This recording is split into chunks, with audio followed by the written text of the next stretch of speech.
Now, open up your book and carefully listen to the text. Dr. Saad visits the school on page number 24 and 25. Dr. Saad visits the school. Aksa and her classmates are excited.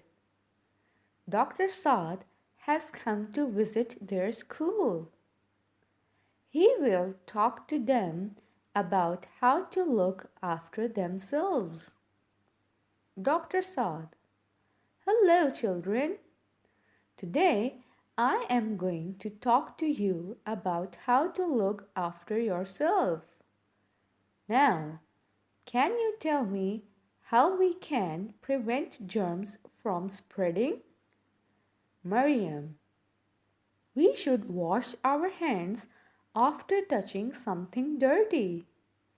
Aksa: We should also wash our hands before eating. Dr. Saad: That's right.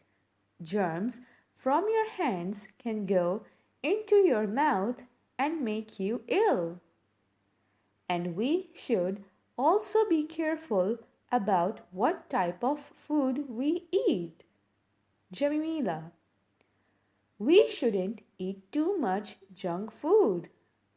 Dr. Saad: Yes, it is important to eat healthy food. It keeps us strong and fit. Do you know that the healthier the food we eat, the better our bodies are at fighting germs? Aksa: Yes, doctor. We should also exercise regularly. Dr. Saad: Yes, you are right. Can anybody tell me what we should do if we feel sick? Mariam: Go to the doctor. Sarah: Have medicine. Dr. Saad: Yes, but you should tell an adult first. Don't ever take any medicine unless an adult gives it to you.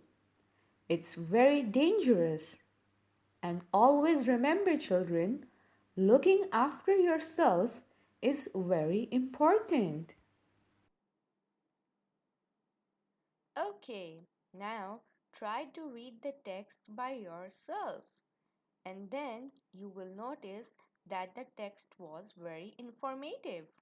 You may have learned so many things about taking care of yourself. So, informational text is always useful to get information about a topic. Now, let's do an activity. Act out the dialogue. Try adding more questions and answers about staying healthy.